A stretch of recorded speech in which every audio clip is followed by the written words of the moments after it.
Casamance chonke sigule go jalo jow sabar ji burol nanji terwel em good ule go tiruno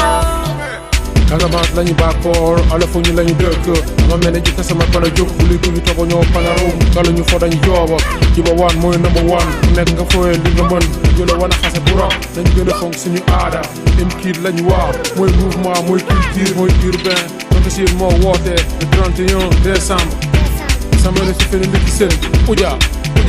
samene se fene liki sen uja jatu ñu jikana jambu jeng waaw maa ngi leen bëgg di leen shout out c'est toujours di jëliko tey nee naan spécial fin d'année lañ ñëw ñoo ngi fii Thionkesil avec l'équipe de Joko TV maa ngi sama invité sister Lala elle est de Thionkesil donc moom tam mu nekk si game di deful nice tey baa ma jëm ko wàccee jëm ko nuyu mu nuyu mbokk gars yi ak fansam ak tam ñi nga ñu ñuy seetaan à travers le monde sister naka waar lépp jàmm waa su ne yaa ngi cool may cool noo gisee fin d'année bu tey macha allah lii lañ doon xaaxee comme exina xanaa woone suñu bopp rek ba fa mu yem daal waaw mais ak tamit ambiance bi flow bi nu muy demee nii maanaam noo koy dundee quoi non instant bi rek content laa def ndax lii xalaatoo mu koon fii la ñuy mujj quoi ok mbégte la ci ñun te kontaan naa si trop waaw te gis nañ depuis boobu ba léegi mouvement M-Coupe bi bu mu demee ba taxaw yaa ngi si def loo mën yaa ngi fi dégal sa loxo te en plus te mënoon na la sa bañ a fekk amaana ñeneen ñi nga xamante ne say moroom jigéen lañ ñoo ngi si biti di wax lu leen neex maanaam si mouvement bi maanaam tey ñooñu lan nga leen di conseillé pour maanaam ñu mën a jàpp mouvement bi quoi. mouvement M-Coupe kay bu ñu koy tàmbali avec des comment naka laa ko mën a expliquer des volontés yoo xam ne yooyu ñoo tax ñu toll fu ñu toll tey kon M-Coupe ca kaw ca kanam incha allah lu ñëpp mën ta wax taxul ba ñu dellu gannaaw ndax dañoo taxaw jël suñu responsabilité bëgg am fu ñuy egg suñu dëkk bi bëgg a yóbbu suñu dëkk bi fu sooy kon ñi lu ñuy wax ci biti taxuñu jóg waaw. ok kon donc yow développement Thionkesil moom nga bëgg maanaam jeune Thionkesil lu ñu ambitieux bëgg maanaam développement Thionkesil. waaw loolu laa bëgg incha allah ñu dem ci kanam. te am nga ngëm-ngëm bi tamit loolu tam dina avancer. waaw bëgg naa avancer ci musique bi mën a wone sama bopp fu ne ñëpp xam ne ni Thionkesil laa jógee. mais yow loolu est-ce que am nga ci yaakaar parce que am na groupe yu bëri yoo xam ne maanaam ñoo ngi bokk def dara mais du seen xol yi duñu ànd duñu tàpp seen xol yi si seen tebe day am kii ne maa war a def li maa war a def lii est-ce que maanaam loolu moom pouvoir la maanaam ci M-Coupe pour mën a dem ci kanam. M-Coupe wóolu naa leen ndax c'est des jeunes talentueux ñu ci bari ci ñun ku nekk ak sa volonté réussir rek moo nekk suñu xel. ok bëgg nañu avancer trop waaw te lu ñuy ñaan rek suñu dëkk bi Thionkesil mu gunge ñu ci suñu réussite. ok kon donc maa ngi rafetlu sa teewaay bi nga teewal te di la souhaiter une bonne heureuse année en te disant que tamit mention spéciale à yaa ngi def lu nice artiste la boo xam ne tamit jigéen la moom tam moo ngi si game bi du genre parce que gis naa say yi ngay def en même temps da ngay def guitare yaa ngi way loolu mën nga ma si maanaam mën nga wax nan nga def ba dugg si musique bi. musique bi mun naa ne lu ma si gën a dugal ci musique bi l'envie de partager ce que je ressens. ma mën a libéré wu ci public bi xamal leen tamit situation bi ma bëgg mu avancer ci dëkk bi parce que gis nga boo vécu expérience war nga bëgg sa xarit yi ñu mën a avancer dama bëgg gars yi avancer ñu mën a bàyyi beneen dund bu ñuy dund war a comprendre ni nit boo amee lu la métti da nga ci war a jóg xeex si te man dama am li ma métti dama bëgg xeex si ba mu avancer ndax bëgg naa sama rakk yi ak sama rakkaat yi ñu avancer waaw. ok donc li nga jóge wax say kàddu c'est émouvant parce que da nga ne dafa am loola métti loolu tax nga dugg si mbir maanaam pour fight loolu. waaw ça veut dire que tu es une messagère bi nga xam ne maanaam amul lu nekk si yow message moom nga bëgg a jox wàllam say rakk ñi nga xam ñoo lay déglu. waaw koy di la jaajëfal di la kulal di la ne xam naa beneen yoon ay dàq instant di la souhaiter une bonne heureuse année tamit fête bi yàlla nañu ko fekk ay déwén. amiin. maa ngi leen di ñaanal ok. bonne heureuse année à tout le monde. waa di leen di ñaanal tamit yàlla ngeen ñëwaat fii def lu gën a neex lu ëpp fii nii. amiin dégg nañ ci yéen bu baax a baax. amiin ok merci beaucoup. jaayef peace and love laa woon xaama na whatever jaajëf. Bon, je suis là avec mes invités, monsieur le maire de Thionck-Essyl qui se nomme Omar Okala Badji ak tam le président du conseil communal de la jeunesse de Thionck-Essyl. Monsieur le maire maa lay jaajëf di la teewlu bu baax a baax. di leen sant di leen gërëm ci seen teewaay. waaw monsieur le maire dama newoon tey sa teewaay maanaam si mouvement ak fin d'année jeunes yi nan nga ko gisee. mais sant yàlla di ñaan jàmm yàgg te di nit ñi di mën a tase weccoo xalaat ci bànneex ni àdduna amul solo daal jàmm rek mooy li nga xam ne moo jar a ñaan. ok ba tey maa ngi sama invité monsieur le maire de Thionck-Essyl Omar Okala Badji ba tey gis nañu jeunes yi maanaam tey jeunes yi tey ñoo ngi def lu ñu mën pour développement Thionck-Essyl mais mag ñi nga xam ne ñoo nekk suñu ginnaaw tey est-ce que tey ñoom mën nañ teg loxo jeunes yi ba jeunes yi tey mën a maanaam évoluer pour am Thionck-Essyl moderne ñu Thionck-Essyl mu ñëw doon benn ville moo xam ne agréable lay doon quoi. mais lu mën a nekk la parce que aussi comme niñ koy waxee rek amul li nga xam ni mënul nekk bu xol yëpp nekkee benn gis-gis yi nekk benn am naa yaakaar ni dañu am des lendemains meilleurs yu gën yu ñu dundee et ci biir loolu espoir mën nañ ko am ci jeunesse parce que yaakaar naa ni à la lumière de ce qui se passe un peu partout ci Sénégal jeunes yi ñoo yor fi mu toll nii destiné yu réew donc il faut ñu am confiance ci ñoom dooleel leen te bu amee rek yaakaar naa ni li ñuy yóotu dinañ ko jox. waaw parce que on a vu que y a tas de jeunes yi nga xam ne tey ñoo ngi tey ci chômage bu métti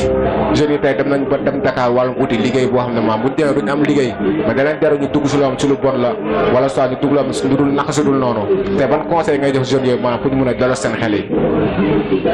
mais def leen ba nga xamal ni du liggéey bureau rek mooy liggéey ku ci nekk fi nga nekk boo gëstoo wala ci xalaat tuuti rek di nga am liggéey def li ñuy wax occupation donc le concept de chômeur pour man dafa amul ñàkk a farlu kay moom moo am te même bu amoon it solution bi mooy du solution bi du mooy ñuy jël gaal yi di dem Barsax fi nga nekk ci Afrique dëkk bi nga mënta nekk gox-goxaat bi nga mënta nekk village bu gën a tuuti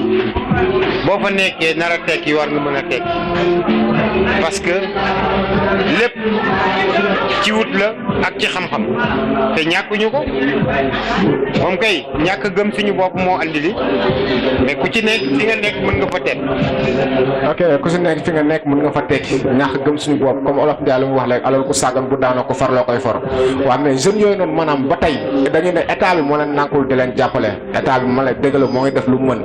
mais jeunes yooyu tey bu ñu toogoon tey bu ñu gënaloon tey fii la ñuy toog am lu ñu am mais boo gisee ñuy dem ut bi moo tax te xamuñu bu ñu dem lan lañ fay fekk loolu tam mu doon loo xam ne dañ ci war a bàyyi xel duñ ko sóoraale bu baax a baax a baax waaw ma lay ne nga joxal ma kàddu bi sama président conseil communal de la jeunesse de Thionck-Essyl monsieur le président maa ngi lay nuyu. maa ngi lay fay. di la jaajëfal bu baax a baax. merci beaucoup. waaw monsieur tey dama lay laaj nan nga gisee bés bi quoi. bés bi bés bu rëy la parce que initiative bu mel nii dafa nekk initiative yi nga xamante ne nit ñi war nañ ko fonk parce que boo xoolee par exemple année bi passée maanaam jeunesse bi dafa nekk dafa toog benn place mu nekk initiative bi nga xam ne yéen a ko indi donc dafa jara encourager parce que lii lu bees la c'est vrai que am na initiative yu bëri ñu nga xam ne teg nañ ko fii mais genre initiative yi moom lii moom lu bees la ci ñun donc mu war a nekk loo xamante ne nit ñi war nañ koo véhiculer ku nekk mu def ko comme boppam loolu dina tax commune bi toute la jeunesse va se réunir autour d'un seul objectif bi maanaam rehausser le développement de la commune loolu laa am pour ok bu ñu gisee tey am nañ mouvement ba ne gars yi sàq nañ ko créé nañ ko depuis Dakar les jeunes autoristes de Thionck-Essyl à Dakar maanaam mouvement MCUT mouvement des cultures urbaines de Thionck-Essyl maanaam lépp loo xam ne si wàllum culture la bokk gars yi ñoom ñoo ko bëgg a indiwaat fii ndax on a tas de jeunes talents yi nga xam tey ñoo ngi si wàllum aar di def lu rafet tey maanaam ñooñu am nañ ñoo xam ne ñoo ngi seen ginnaaw ñoo ngi def loo xamante tamit la ko sudul noonu lan nga leen jéem a conseil pour ñu maanaam rejoindre groupe bi quoi. Voilà mouvement des cultures urbaines man bi ma déggee notion bi daf ma neex que parce que mouvement bi dafa ñëw ci benn contexte dafa trouver fii benn contexte ba nga xamante ne jeunesse su Thionck-Essyl dafa nekk en rang dispersé donc ensuite ci wàllum culture il y a presque toutes les cultures de danse au niveau de la commune de Thionck-Essyl mais mouvement bi dafa ñëw pour rassembler muy jeunes yi nga xamante ne ñoom ñu ngi góorgóorlu ci wàllum culture ci wàllu art ci ñëpp daal ñëpp mën nañ cee jël seen bopp donc actuellement avec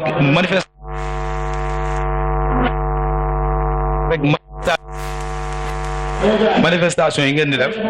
day tax nit ñi xale yi ndaw yi ñu gën a xam mouvement bi ñu gën a xam mouvement bi lan ban njëriñ lay indi fii ci dëkk bi ñun aussi jeunesse Thionck-Essyl dafa am benn atout bu mu am mooy atout c'est-à-dire bépp activité bi ñuy def le maire daf ñuy accompagner et aujourd'hui vous constatez très bien ici que dafa bàyyi lépp li muy def pour ne serait-ce que mu ñëw teew ci bés bi moom dafa am yéene pour jàppale jeunesse bi donc yéen bu ngeen ko jàppalee tamit ci côté boobu ci côté organisation comme organisation mouvement bi ngeen andi nii là je crois que nous aussi de notre côté dinañ jéem a rassembler jeunes yi pour ñu mën a fekk si nekk. waaw ok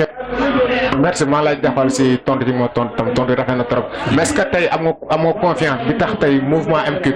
dina mën a dem ba réussir parce que am na yeneen mouvement yoo xam ne amoon na jotoon na am si ginnaaw mais ñoom dañ leen di déggee nii rek buñ demee ba créé dañ leen di dégg ne buñ demee ba am dara maanaam loo xam ne jóge na si wàllum la mairie de Thionck-Essyl bu ñu la joxee fond duñ dem ba déggaat leen dañuy fay est-ce que tey am nga yaakaar ne mouvement bi dina dem ca kanam foo xamante maanaam fu ñu ko dul foogee quoi. am naa ci yaakaar parce que comme ni ma la ko waxee déjà xam nga boo gisee yeneen mouvement yi buñ ñëwee jéem a yeew tuuti rek ñu dootoo ndégati c'est parce que dafa am benn affaire buy am xam nga dëkk dafa am ku koy jiite te boo ñëwee kay jiite nga teg ko à côté nga bëgg a def ay action bopp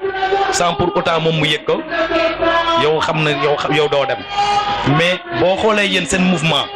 je me dis vraiment vous avez tapé à la bonne porte moo tax moom dafa jël engagement tous les conseillers parce que mairie Thionck-Essyl mi ngi am 40 conseillers tous les conseillers ku nekk jënd na carte ensuite les artistes jënd nañ carte léegi li ci reste maintenant man proposition bi ma leen di jox vous allez envoyer seen carte yooyu foo ngeen jox ko ci yéen président foyer yi ñu jaay ko seen biir parce que actuellement chaque quartier am na benn organisation ba fa nekk chaque quartier organisation ba fa nekk am na ay artistes yi fa nekk donc artistes yooyu ce sont vos ambassadeurs ci quartier yooyu donc carte yi bu ñu ko joxee ci carte ci président yooyu ñoom bu ñu ko jaayee déjà bu ñu déggee la mairie a payé jënd nañ carte ñoom dinañ jënd parce que déjà dinañ ci seen bopp parce que le maire bu fi nekkee ñoom ñoo ko fal donc moom bu defee dara bu gisee dara mu kontaan mu xam ni day yóbbu dëkk bi fu sori ñoom ñi koy jàppale dañuy jënd carte bi te aussi c'est comme c'est quelqu'un nga xamante ne dafa am benn carnet d'adresse certainement ay manifestation yi ngeen bëggee def manifestation Dakar ngeen ñu invité aussi de notre côté nous on va tout faire pour venir vous assister. ok dégg naa say kaddu rafet na trop mais damay ñëw rek si benn question boo xam ne maanaam moom moo xaw a jaaxale jeunesse bi nekk Thionck-Essyl c'est pas la majeure partie de ñi nga xam ne ñoo nekk si mouvement moo tax bu nekkee jeunesse nekk na à 100% mouvement bi 30% moo fi nekk te la majeure partie ñoom Dakar lañ nekk pour ñëw fii tey maanaam ñi nga xam ne ñoo ngi si biir commune bi ñoom loolu la ñuy xaar maanaam pour mën a ñëw rejoindre mouvement bi.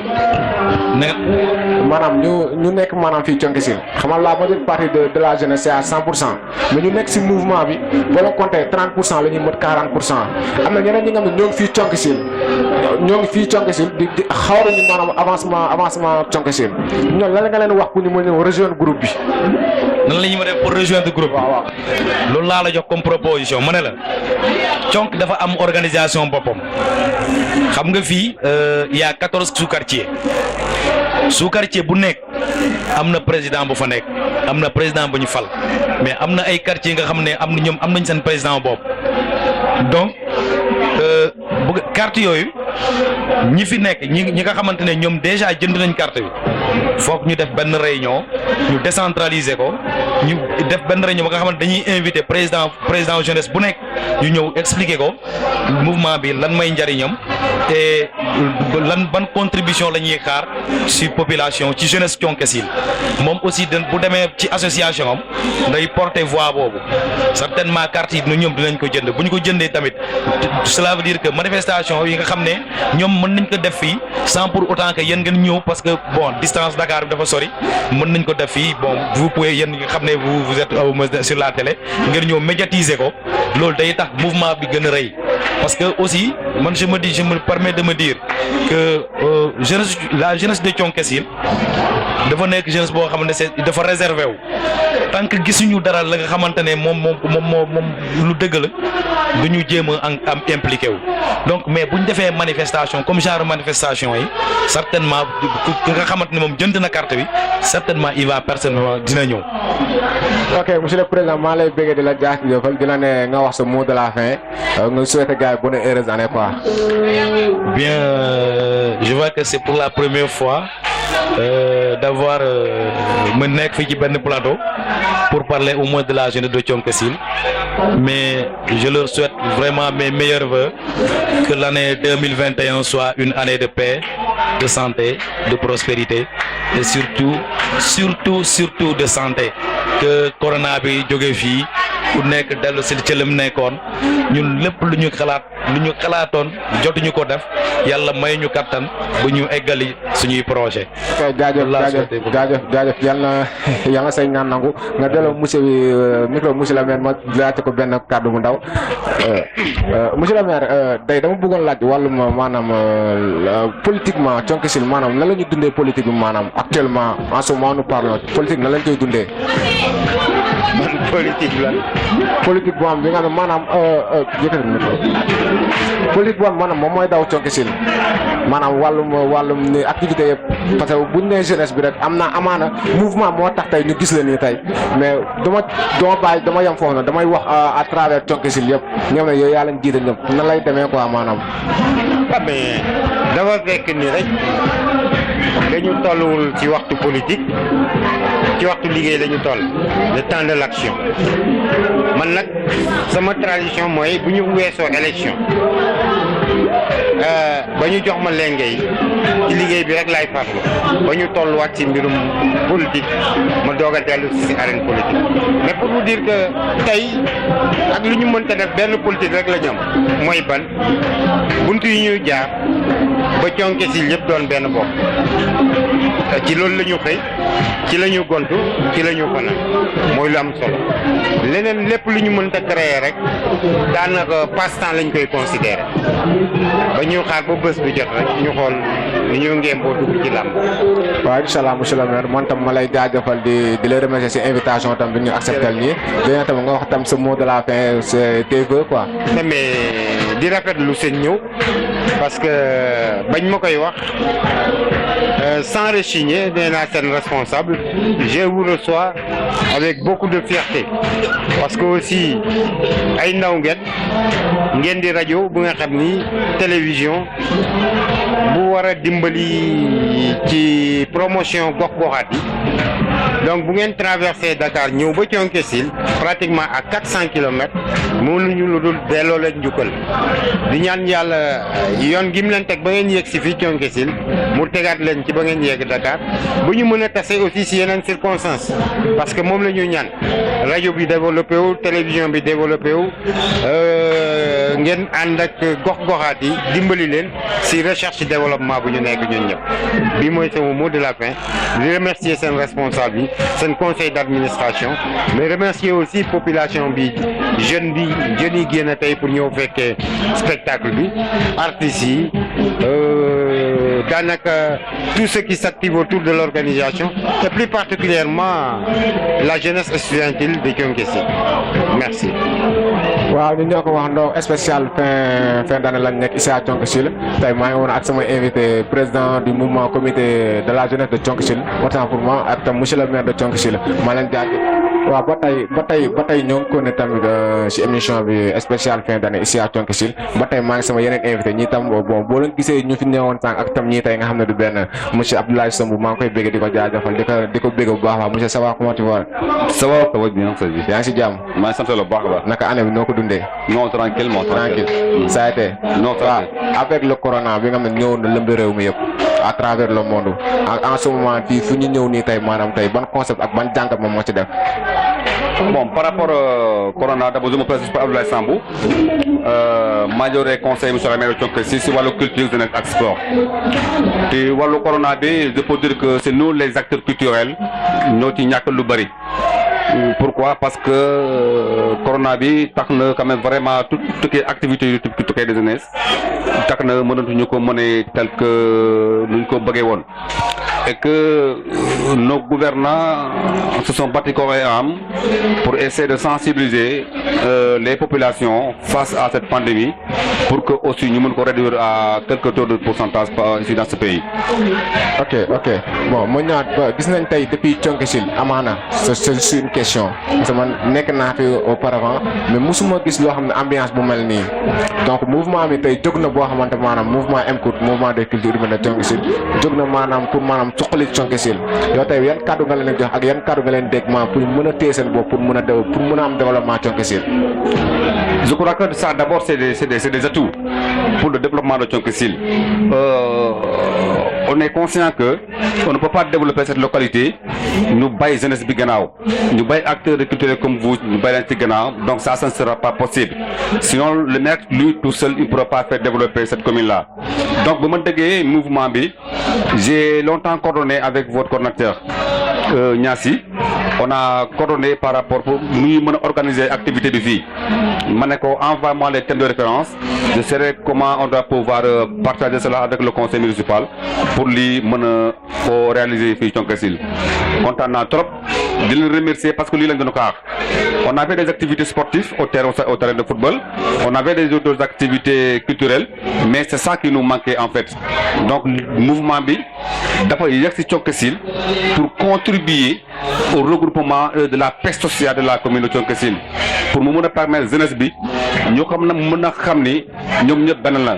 ña nekk Dakar ña nekk Ziguinchor ña nekk fii Thionck-Essyl ña nekk partout ailleurs dans le monde pour ñu mën a xam ni lii ñu ñëpp ñoo ko bokk donc mouvement bi ngeen ko tout fi ngeen ko tënk ci culture urbaine vous avez tout ramassé ngeen dugal ko ci affaire boobu noonu je suis très ravi et content na donc c'est ce qui fait que le maire n'a même pas hésité de collaborer avec moi et Vieux Niassi et votre coordinateur pour essayer de trouver cette folie qu'on a vue aujourd'hui. Bon, il y a des gens qui ont wax ci ginnaw ko né jeunes yi dañoo jóg rien que pour loubal manam mairie Thionck-Essyl pour laajte mairie Thionck un fonds bi nga xamné dañuy jël pour dugal ko sen poche mais lool est-ce que manam lu am la wala manam amul dafa am ñoo xam ne ñoo si ginnaaw MCOUT bi bokkuñu si mais dañuy nekk carrément jeunesse bi waaw jeunesse bi dañuy dem collaborer ak maire rien que pour lekk maire bi mais jëluñu pour am développement Thionck-Essyl est-ce que loolu am na wala amul. Bon, présentement je l'ai pas senti mais moi en tant que conseiller en matière de culture du maire je ne crois pas dina conseiller le maire ci ay affaire caaxaan. J'ai demandé les acteurs culturels de Thionck-Essyl surtout booy def rap yi def mouvement hip-hop yi demee noonu de se regrouper en association. Le maire ne peut pas soutenir une seule personne qui fait le rap ou qui fait de l'art, qui est artisan. Donc regroupez-vous en association pour faciliter le maire de pouvoir faire ça. Donc à mon avis yaakaaruma ne am na ñoo xam ne dañuy dem monsieur le maire mu jox na xaalis ñu bokk ko kër bi demee noonu parce que ce n'était pas organisé. Si le maire a soutenu quelqu'un, il n'y a pas de problème. Là, il n'y a pas de problème. Mais lii moo gën a rafet te ñëw xamoo sax li ngeen faj sax yéen da ngeen faj lu bëri da ngeen yee ñu bëri surtout les jeunes ñu nga xam ne ñu ngi yëngu ci affaire mouvement hip hop. waaw ba tey ñoo ko déggandoo say kàddu rafet na bu baax a baax ba leen di la ne est-ce que tey am nga confiance ci jeunesse bi nga xamante ne ñoom ñoo ñëw ba créer mouvement bi am nga ci ñoom confiance te am nga yaakaar ne kii bi dina dem dina avancer. am naa yaakaar am naa confiance parce que gis naa depuis bu may lëkkaloo ak ñoom ci téléphone ma xool seen programme ma xam ni programme bi bu ñu ko installé fii rek c'est fini et je crois que après mouvement bi nii je pars sur le contrôle du maire dañoo ko war a pérenniser ko ba nga xam ne chaque année jeunesse ko si ñu mën a retourner wu. Pourquoi pas ceux-là qui jouent le football se regroupent chaque année pour les navétanes, d'autres se regroupent pour d'autres choses et pourquoi pas les artisans artistes comme vous musiciens de les mën a regrouper wu. Donc man gërëm naa leen kontaan naa trop du fait que ngeen préparé wu depuis Dakar ngeen ñëw vous avez aidé le maire à pouvoir regrouper les acteurs culturels donc man kontaan naa trop vraiment ci action boobu ngeen di def noonu donc bu conkee si defee la même chose imaam yi def ko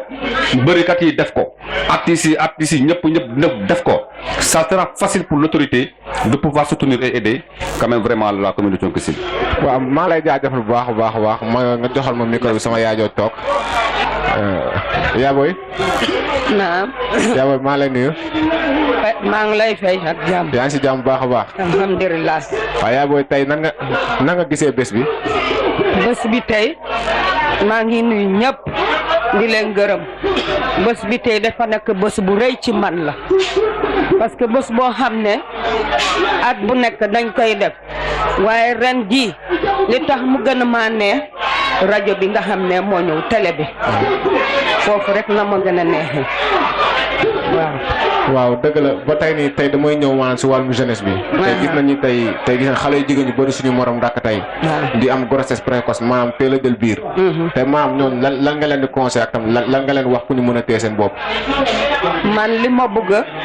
xale yu jigéen ñi nañu ànd ak seen xel ku nekk mu xam ne fu jamono dina am jamono am na te booy màgg ngay déglu wax mag bu ñu dégloo seen wax mag respecté liñ leen di wax ñu xool ci seen jàng dinañu avancé grossesse précoce yi dinañu wàññeeku parce que góor bu la fekkee nga ne ko li nga bëgg moom laa bëgg dina baax loolu dina wàññeeku léegi député am na jigéen ministre am na donc jigéen ñi xale yu jigéen ñi war nañoo jël loolu ñi toog ñi jàng bañ a am ëmb bés nga war a yegg. waaw mais loolu rek laa leen di ñaan. loolu daanaka ça sera très difficile moom parce que tey xale yi ñun jeunes yi. kenn mun ñu contrôler. jigéen wala góor mun na génn la yaay maa ngi dem fii te fekk ne demoon foofu. te alors que ni maanaam est-ce que loolu atu la boo xam ne carrément forcément dina tax jeune bi maanaam changer. loolu mun na am nekk mu changer parce que léegi gis nañu lépp ci télé loolu moo tax xale yi lu nekk ñi def ko waaye liñ buñ ko gisee ci télé ñi xam ne lii baaxul nga am ku lay yedd di nga téye sa bopp nga xam loo war a def nga xam ne li la war a jëliñ ëllëg waaw. yaa ngi maa lay jaajëfal bu baax a baax si tontu yi moo tontu. te gis nañ tamit jeunesse Thionck Essyl. ñëwaat nañ ñibbi si nañ fi seen dëkk ndax dañ ne ko xamul fi nga jëm teelul fa nga jógee. tey ñëwaat nañu implanté lii nii tey li ngay gis nii lépp jeunesse Thionck Essyl moo ko def. te maanaam yan kaddu ak tam lan nga leen wax pour ñu gën a mën a téewante quoi. li ma bëgg pour ci xale yi ñoom xale yi nañu déggoo bu ñu déggoo def seen liggéey bi ñuy def ni woy bi ak lépp ak ñi def aar seen liggéey dina jëm kanam te dëkk développement bi dina gën a dem kanam parce que ñoom nga xam ne ñoo xale ñoo gis li ñu bëgg ñoo war a téye seen bopp nekk benn mën a liggéey pour développement bi dem kanam ñu mën a toppatoo seen dëkk mën a ñëwaat ëllëg boo demee ba am dara nga xam. parce que xam naa sa xel mi yëpp moo ngi si ambiance bële. bon tey ma lay ne nii say lan nga leen di wax maanaam sa mot de la fin lan la. waaw maanaam sa mot de la fin quoi si année bi tey lan la. sama moom la. sa mot de la fin maanaam sa kaddu bu mujj quoi. solo bon li ma bëgg a wax ci xale yi ak ci bés bi damay ñaan at mi nga xam ne 2020 nakar biñ ci am ci corona ak feebar yu bari yi maa ngi ñaan na feebar yi dem mu dee na génn ci àddina ñu dugg ci 2021 ak jàmm am ci wér gu yaram xale yi am ci wërsëg mën a am jàng bu baax pour ñu mën a avancer mën a am li leen jëriñ ëllëg pour ñu mën a toppatoo dëkk bi ñu am jàmm ñun ñëpp mag ak ndaw feebar bu bari yi ñuy dem. waaw kay merci joxal ñu ko bi monsieur tey maanaam sa mot de la fin tamit parce que xam naa ne bëgguma la fi téye tam lu yàgg parce que da nga war a dem seetaan yi gars yi tam ñu ne fi show bi. tout à fait. bon sama dernier mot daal damay gërëm vraiment monsieur le maire de la commune de Thionck Essyl ak l'ensemble des conseillers ñi nekk ci gannaaw di bokk ak moom liggéey di gërëm yi tamit kilifa yi fi nekk imaam yi ak suñu yaay yi toog suñu rakk yi yëpp ñuy nekk ci podium bi fële ñoom la dañuy waajal dem seetaan yi léegi nii di leen gërëm yéen tamit yéen di leen ñaanal vraiment seen ñibi gën a gaaw gën a nekk seen ñëw ngeen fekk seen kër yi jàmm ak salaam di ñaan tamit vraiment waa télé bi jokkoo yàlla jokkoo bi gën a ratax gën a neex gën a bari di ñaan tamit aussi corona bi quand même vraiment na dem bu 2021 bii nii bu dëggate ay kaaw corona yu ñu war a mën a déclarer na dee 2020 na yóbbaale corona mu dem donc je vous remercie beaucoup kontaan naa vraiment trop ci seen ñëw bu baax a baax. ok merci nous sommes en terme de notre émission gars yi ba léegi bàyyi ma sama invité Jad moom Thionck Essyl ne bloque pas Thionck Essyl en anglais. Bon, ñu di nga songo ne goal. Leads from Helsel. Nga songo nga jow ko Tosan Amanta. Est-ce que ñu parle pas Majibo? Tu parles pas Majibo? Jatola Bujabo. DJ Sound, Tosan Amanta, leads from Helsel.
spécial fin d'année gari njome ta sin a invité om el sonam dalo bunu kane gasumay abunu juhe alhamdulillah tam funa fa jat bunu nagore naw quoi funak fa ko gasala tuha mino toge na fo me ngasumay mi tekan bu purado gasumay amin mais pour isonke ni feuri naw rek gatma nan bile ga décrire dalo ay me dalo alle hara deure Essyl deure ni bajji ni bak deure ni ci ne daal ci gàttal. ah doonu ci ne donc on t'a vu que aw do ende yaay ga jogu do ar yaay aw mu nekkan musique bon yaay musique ngaligen culture yolo la ni la ko bo e fo ñaay may fi lay ne pour lam dal. ok kon donc ni jolop elle s'est venue naturellement envers nous quoi la musique elle s'est venue naturellement envers nous la musique e jala jaw naw quoi naturellement e me jala jaw ni naturellement. ah ok nang ma gar mouvement yara emcoute yara conke sin mouvement yayu guninom gu jalo jaw gu togolom de refi lay ni ba chance bo gare xor sem bugo ngu soxlam pour min ici benil ni ñer wango men wo aussi wa fanu mire vraiment ou si xolil bugo be jugu presi message tanu mire wa mem bugo pour avancement yara esir de inje annonce xamé ngu jek pour esir rek inje nu randene e ci la mena ngu tingulo me gu jogu ñom rek vraiment ni no gendo min ici benil minu jek ñe ci me dal vraiment nanta he donc aw min no me no ba jakar bugo no ba jakar bugo ni ba jakar bugo parce que nanguru randome rek inje ijuti jawor nananu mire vraiment abajut xami meme na abajut xami ya yekilia mais oli be conseil entre oli nginu ñoo commande juho jawlen et ni ñoo xami yema ko mbugo di la ko sem mbugo min o discuter ferit ni ñoo vraiment bu babaj ambition yema ya ngono yo et mais vraiment inje ni content mbugo te njomu ne ci ni la fuñu tek sen tank rek tu harande ni doka bon inje mati jogi ta fi yo xamna ne beje kahima minu do ban ou kan sa haja ci bon bu nu jé lok tes mots de la fin quoi mot de la fin njomu ne rok jaat ala lu bugenu nogenale 2021 nu ñoo 2020 yayu mine baj me gal encore si côté yano san njomu ne ci na tuha 2021 nu nogena mama tuha lal na pureno la jaaxali yamme nalal ga somut gago gamme nga yogeno lal aussi gu jawor sen 2020 mingu jaw minu continuer agu jéego la dal ak xel bu dal ok merci dalo minu song me bela ko tass njega waxtan ok gars comme nima ko wax rek toujours sur scène affaire do yomb tay fi lay xew ici à Thionke Sil ça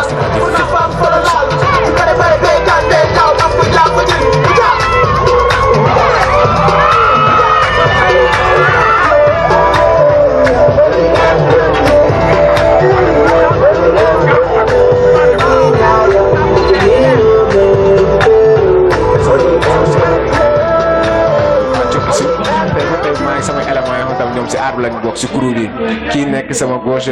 il se nomme Silex Formal Lahira ki nek sama droite MC Abdodo gaay neena len Thionke Sil tay fi lay xewé tay dara du yomb 31 décembre tay ñu dugg ci 1er janvier 2021 yalla démé ni quoi Silex ma ngi lay bëgg bu baax ma ngi lay délo ziar bi nako war may cool Silex tay nan nga dundé bës bi tay ambiance bi fi tay nan nga ko dundé quoi yesay bës bi tay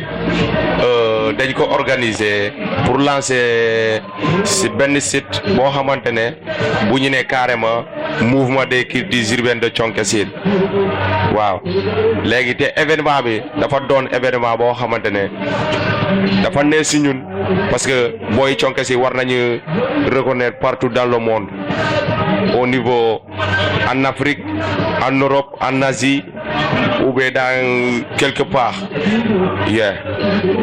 waaw mais dañu ñëw léegi tuuti sa carrière hip hop maanaam dama bëgg briefing rek maa nga wax ma nan nga def ba dugg si hip hop bi ak hip hop bi maanaam depuis bi nga si duggee ba léegi maanaam nan nga ko dundee quoi. man moom dama daan commencé break dance laa ne woon laa doon def break dance si laa commencé break ma dem ba ay jamono 2010 am benn gars ñu ne ko Mezzo Bassen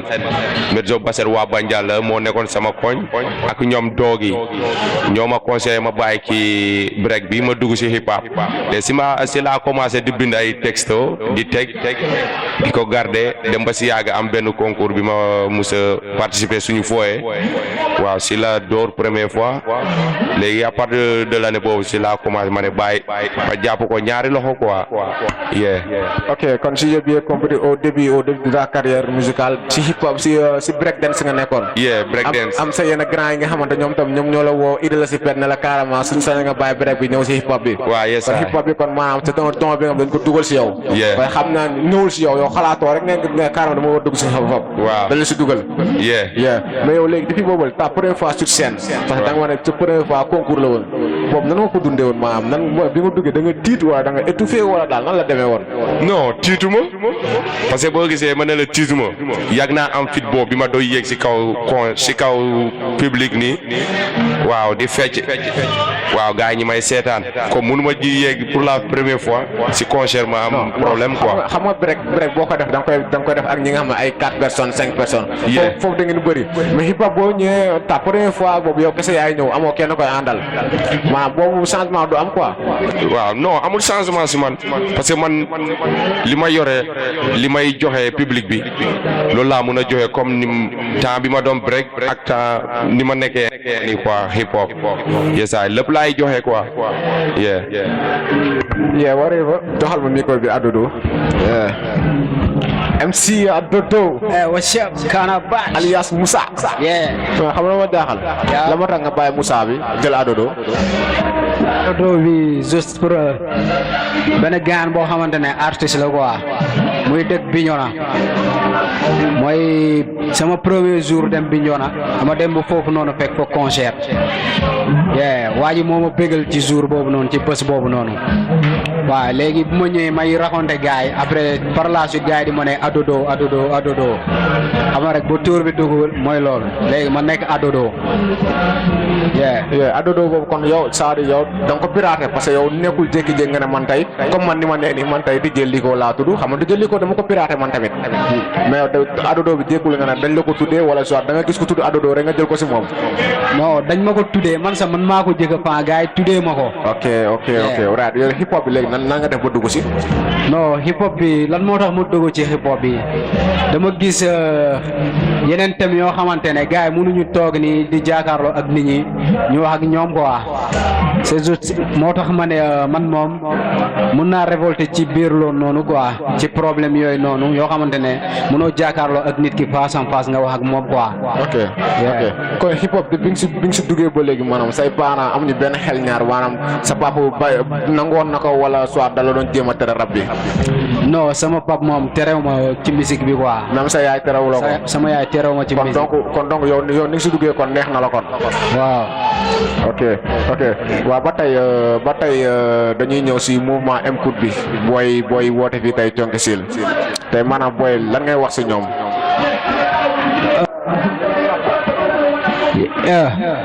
li may wax ci projet bi nii projet bi ñun ñëpp a bokk Thionke Sil quoi ñoo andi projet bi teg ñu ne lan moo tax ñun duñu déggoo quoi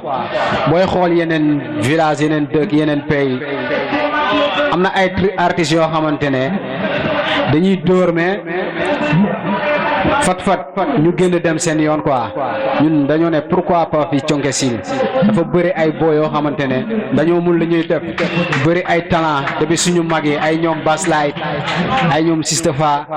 ak ñeneen ñoo xamante ne fii lañ jaaree quoi loolu moo tax ñu ne foog ñu créer M-Coupe benn mouvement des cultures urbaines pour ñu mun a évoluer hip hop à Thionke Sil ku nekk extérieur wala feneen ak feneen mun ñu gis quoi. ok yow pare ko ma ak yow danga may àll ma joxaat Silex mu wax benn kàddoom ma ñëwaat ak yow quoi Silex tey lenn rek moom laa lay laaj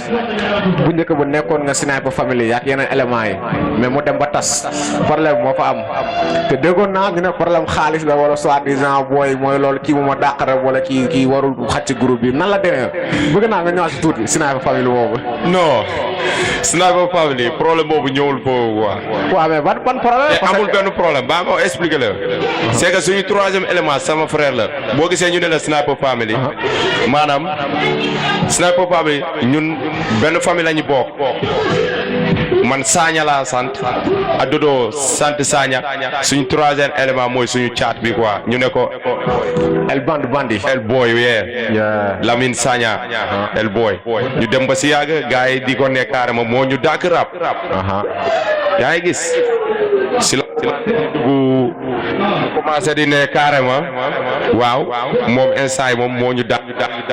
waaw parce que dafa dégg wax gars yi waaw léegi mu jàpp kaddu boobu noonu teg ko si bopp bi ba mu mujjee génn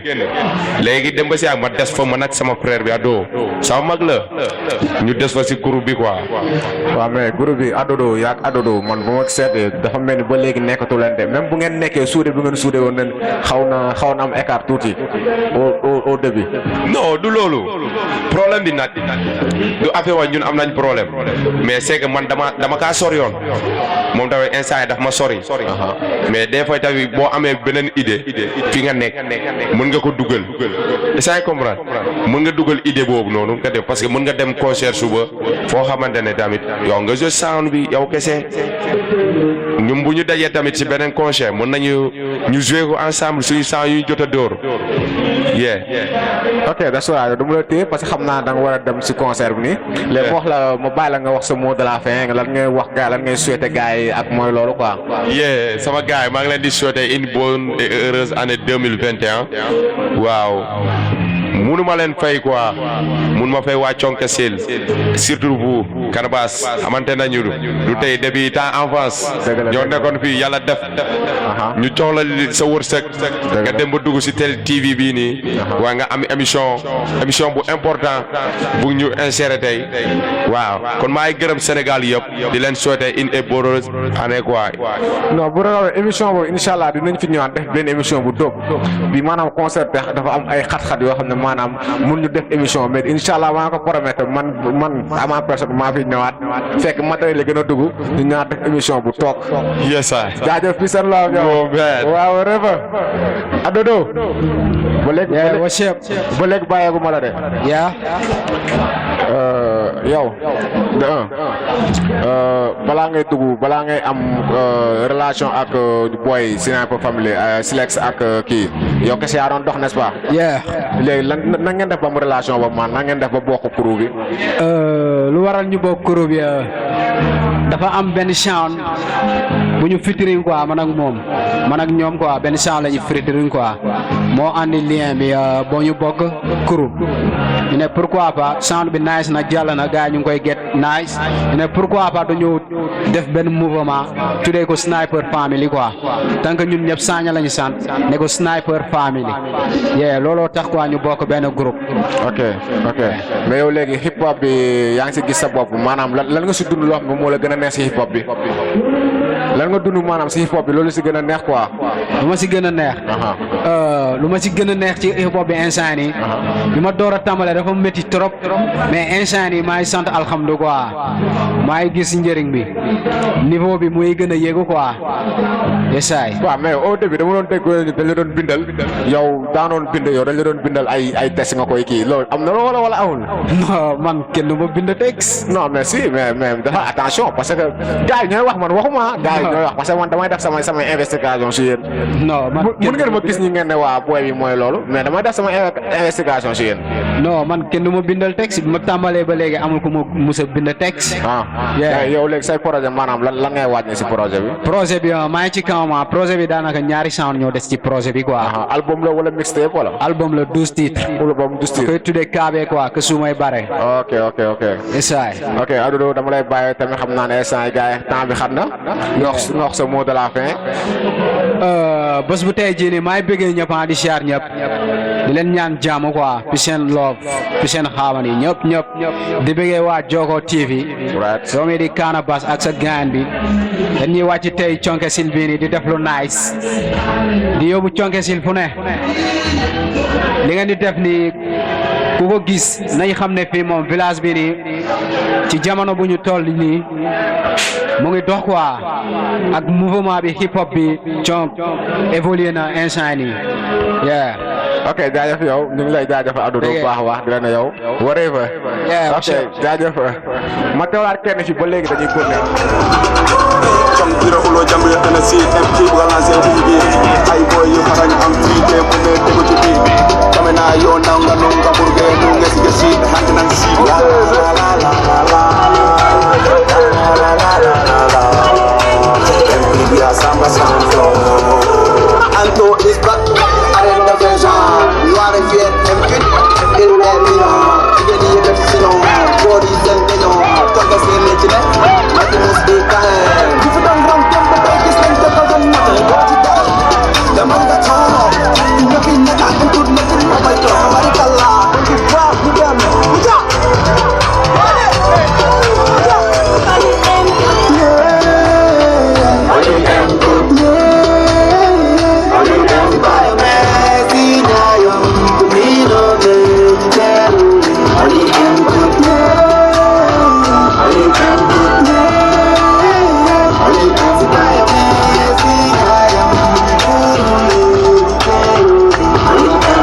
leen spécial fin d'année lañ nekk ici à Thionkesil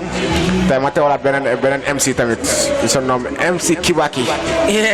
Kibaki naka war. nice cool. Kibaki dañu gis ne au début MC Kibaki la woon mais léegi Kiba 26. lan moo waral lool. 26 daal lu yéeme la quoi bon man fii laa dëkk si dëkk bi quoi fii Thionkesil bu may ñëw fii xama from Gambia laa yaroo mooy fii laa juddoo quoi. bu ma demee Gambia musique bu ma xam foofu mooy dancehall reggae R&B xama I was not used to the rap you know déggum xaw ma woon rap nu mu demee quoi. c'est-à-dire tey man du ma naan sama rappeur laa quoi man damay def musique quoi man musique laay def quoi. musique ngay dóor. waaw parce que yow jamono bu fi nekkoon xam nga bu may jouer concert man ay instrumental dancehall laay jouer xam nga gars yi di naan jamaïcain bi quoi tu vois waaw mais tey maa ngi laal fépp maay def reggae maay def dancehall maay def rap bit musique bu ne mun naa ko def tey. ok dañu gis ne au début nga fi soog a ñëw da nga amoon rapport ak waa Gangsta Rap. da nga demoon ba intégré si groupe bi wala nan la fa demee noonu. non Gangsta Rap ñooñu samay frère lañ ñooñu sama deret lañ quoi bon comme ni ma la ko waxee fii laa juddoo bu ma demee Gambia xam nga ñuy gëj a gisante xam nga parce que def naa fa ay years dafa ma comeback fii Thionkesil bon bu ma ñëwee fekk leen ñoom ñu ngi yëngu si game bi waaw léegi kon comme que artiste ak artiste frère ak frère xam nga suñu amee concert ñoo ma jëkk a jox mic nag suñu foyer bi fee foyer Gafanta. fa laa jëkk a téye mic quoi. ok mais léegi gis nañu yow léegi da ngay demal sa bopp groupe bi il paraît que da nga si écarté de trop même bu nekkee dama jàng foo sax mais li ngeen sekkoon bu njëkk ba mooy si wàllum hip hop bi si wàllum musique bi léegi sekkatu leen ko quoi. non si ñu ngi koy sekk ba léegi c'est-à-dire gars yi ñoom dañu am na ay éléments yoo xamante am nañu seen bac xam nga dem nañu town la ñuy jàngee léegi tey ñun mi fi nekk xam nga ñoom dañuy def seen job fa la ñun ñu def suñu job fii xam nga loolu moo ñu outil bi quoi tu vois parce que conk fii xam nga ñaani ñu tamit xam nga dëkk fii forever il faut ñu dem uti ko xam nga indiwaat ko back home quoi moo ñu waral loolu quoi. waaw mais distance bi loolu yàqul dara kii mën a nekk Dakar kii nekk France mais bu ngeen waree def benn son au moins que vidéo bi mooy problème bi mais bu nga def benn son ki mën a bind texte am enregistré ko yónnee ki bind texte am enregistré ko yónnee mais loolu xam naa waru mën a tax maanaam seen diggante tas noonu distance boo ko waxee loolu bon c'est diggante bi tasul quoi. tu vois mais gars yi loolu la ñuy wax nag waaye. non wala dañ ne Kibaki dafa dem ba dugg si hip hop bi amul lu muy am. léegi mën na rap nice. léegi il va falloir bu daal boppam quoi. non même pas demeewul noonu c'est-à-dire wuy ma gars yi ñoom ñu ngi fii ñoom lu ñuy wax dañ koy wax tu vois mais yow man mi Kibaki nigga white yi Double P whatever xam nga nigga si yëpp xam nañu ni mu demee bon ñun tasuñu xam nga ñu ngi job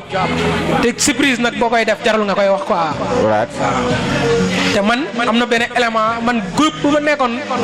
ñu ngi koy tuddee timeless quoi man ak Movado sama benn nigga moom dem na Maroc ci waa maak moom ñoo doon def fii Movado xam nga ko non Movado xam nga ko. xam naa ko bu baax. voilà moom instant bi nekku fii moo tax xama affaire bi tamit xaw a waaw mooy loolu. mais tey nii su ma leen yow nga may ma benn action bu ndaw. li may mën a bégalee quoi parce que man maanaam dañuy ñëw sax si dancehall nga parce que am na benn son bu doon fàttaliku yaa Kibaki yéen a ko yaa Movado yéen a ko waaw. money am spell America. yeah right that's right boobu la. it's a long time you know. yeah boobu yàgg na trop. waaw yàgg na tey niveau bi gën na yëg léegi quoi tu vois. gars yi ñu ngi toll foo xamante ne tey xam nga macha allah sant yàlla quoi. mais yow léegi hip hop bi da nga ko jàng wala soit dafa ñëw rek dugg si yow. non man daal xam nga man comme dab rek bu may jàng sa school am naa habitude xam nga prof bi day génn ma taxaw ma ne classe bi damay freestyle xam nga am ay sisters yu nekkoon si classe bi xam nga bëgg ma lool tu vois su may freestyle ñoom ñëpp dañuy tàcc damay naan acapella you know school bu ma def mooy Sifo Senior Secondary School Gambia quoi. from Gambia quoi. from Gambia mais Gambia yaakaar naa ñoom duñu hip hop bi de. ñoom foofu R&B dancehall reggae mooy loolu. mais gars yi instant bi ñu ngi si biir xam nga boo xoolee ñam xam nga naka lañ koy ñam brigama bo xam nga est yi nga xool xam nga am na ay rappeur foofu mais du comme fii quoi tu vois ñoom ji ñu ngi fa ñu ngi représente lu nice tu vois ok mais dama la mën a fi téelu yàgg ndax temps bi instant daf ñu xaw a xoj mais maanaam si mouvement bi nii maanaam tey lan nga siy wax maanaam MCOUD waaw man daal MCOUD xam nga su ma siy wax sax xam nga instant bii maa ngi sentir lu grave quoi tu vois parce que ñun toog nañ nii rek xam nga am kenn ku am idée bi quoi tu vois xam nga affaire sax bu amee si dëkk day am kuy jëkk a déclencher quoi kuy jëkk a naan nii la pour gars yi ne diw nee na nii la quoi tu vois ñun def nañ ko réussir nañ ko sant yàlla instant bii boo xoolee si biti nga gis ne carrément cong gën nañu bëgg nañu lu booy di def bëgg nañ ñu jàppale xam nga fii public bu fi nekk tey buñ la naan MCOUD lan lay waajal yow sax mun nga ko tontu sa bopp waaw ñun cong ci kanam rek MCOUD never die. ok ñun développement cong si la moom la ñuy wër nii loolu tax création MCOUD bi mu ñëw. donc yow dama lay bàyyi nga dem. waaw xam naa xoolal dinañ gën a gis sax yow xam nga mooy loolu. waaw fii seen loolu yow. ok that's right. ok ba tey dañuy continuer spécial fin d'année ici à Thionck-Essyl avec le mouvement MCOUD mouvement des cultures urbaines de Thionck-Essyl. maa ngi toogaat ak beneen invité tey nee naa la xoolal tey dafa nar a métti si maa ngi ñoom du yomb quoi temps bi rek moom xaw a jaaxal mais bu nekkoon loolu day métti quoi Abraham maa lay bëggee. kii di jëli ko ñu ngi lay fay. yaa ngi right. waaye ñu ngi jéem. il paraît que da nga sonn nii quoi da nga low. waaye yombul mais Thionck-Essyl jaar na ko. waaw Thionck-Essyl jaar na ko tey lan nga ñu mën a wax maanaam si réussir fête bi quoi maanaam réussir bi ak tamit préparation bi yëpp maanaam quoi lan nga si mën a wax comme briefing. waaye je pense que ku gis lii tey dina xam ne vraiment bépp coono buñ ci def tey fayeeku neen quoi lii lu njëkk la fii et donc ñu ngi koy soog a def Thionck-Essyl te mu doon lu rafet donc di am kontaan ak mbégte quoi vraiment. bon mën nañu xool maanaam nan ngeen def maanaam ba am intelligence pour créer mouvement MCOUD bi ak tam nan ngeen def daal man parce que man loolu ça m'étonne quoi ça m'étonne. waaw boo xoolee ñun dañuy tukki dañu juddoo fii Thionck-Essyl génn fii dem nekk Ndakaaru pour la plupart du temps et donc ñu gis lu fay xew ñu gis ñi nga xam ne ñoom ñu ngi mànkoo ci mbirum culture urbaine ak résultats yi nga xam ne ñoom ñu ngi koy def pour seen dëkk ak donc impact bu culture urbaine am ci société bi et donc ñu ne mais pourquoi pas ñun tamit loolu ñu mën ko indi suñu dëkk ndax ñun ñëpp fu ñu jëm fenn la donc mondialisation la ñuy dund te ñun waruñu des ci ginnaaw ci loolu quoi et donc loolu c'était très important défi la woon pour ñun pour ñu mën a mettre loolu en place quoi. kon si j'ai bien compris yaa ngi si wàllum hip hop bi yaa ngi si bay sa waar. waaw man maa ngi bokk ci benn groupe bu ñu woowee Faux de Fun. waaw ñoom Fansu ñoom El Kabir. waaw joxal ma Fansu fa yaa what's up. naka waar. nice dugal di ko sant. waaw mais gis nañu xuus bi yàgg na trop. parce que au début c'était MOP ñu jóge si MOP dem si CBC crew collecte benn crew te yaa ngi nii Faux de Fun. mais waaye parcours boobu nan la doon demee woon quoi nan la demee woon. waaw en fait parcours boobu ay motivation moo màgg ba foofu sa motivation day màgg sa boo demee ba ñun musique mooy suñu pay passion moom la ñu am tey jii bu ñu jógoon ci bureau yi musique la ñuy topp ji après boo jógee terrain football boo paree musique ngay topp ji noonu la mel si ñun. ci nekk après lépp loo mun def rek sa passion doo ko bàyyi gis parfois muy basketteur bi muy kenn ak kenn nit ngeen sportif sax bu dem ba bàyyi football xëy commencé wéy mu bett ñëpp te ki xamuñ ne ko passion am la en fait musique noonu la mel si ñun en fait. moo tax depuis MOP CBC yow heureusement tu as très bien compris suñu parcours ba fii ba Faux de Fun passion la mais damay foog ma wax benn affaire muy jëmm ji toog